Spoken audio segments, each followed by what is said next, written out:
In June of 1914, the spark that initiated World War I was ignited. Where did the incident take place? How did the European powers respond? In the decades before World War I, the Balkan Peninsula was referred to as the powder keg of Europe. Numerous ethnic rivalries existed there, and the powers of Europe had a great interest in the region.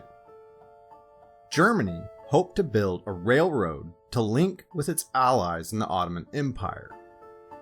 The Austro-Hungarian Empire often accused Serbia of interfering with its rule over Bosnia. Russia sought access to the Mediterranean Sea. With tensions rising, many believed it was only a matter of time until the powder keg exploded. The explosion came in June of 1914. The heir to the Austrian throne, Archduke Franz Ferdinand, was visiting the Bosnian capital of Sarajevo. As his motorcade passed through the city, a Serbian nationalist named Gavrilo Princip stepped out from the crowd, drew a pistol, and fired it into the vehicle. Both Ferdinand and his wife Sophie were killed, and the incident triggered a diplomatic crisis. Austria-Hungary, backed by Germany, presented a stern ultimatum to Serbia. The much smaller Serbia, backed by the might of Russia, refused to comply. On July 28, 1914, Austria-Hungary declared what was expected to be a very brief war on Serbia. However, a deadly chain reaction followed. Russia began mobilizing to defend their Slavic neighbors. Germany, bound by treaty to support Austria-Hungary, warned the Russians to stand down. France, allied with Russia, assured the Russian Tsar of their support.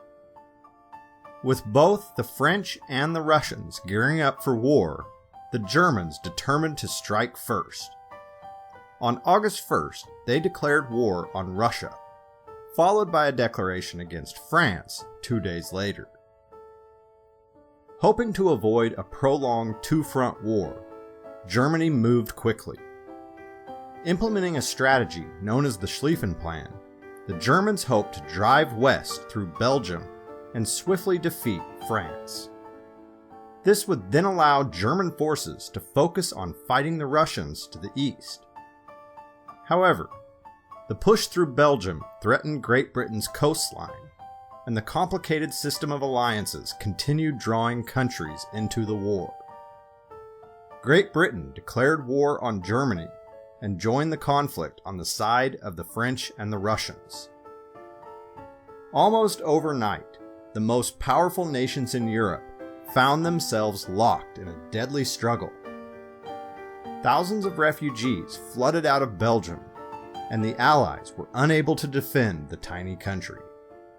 Instead, they built a defensive position along the Marne River in France.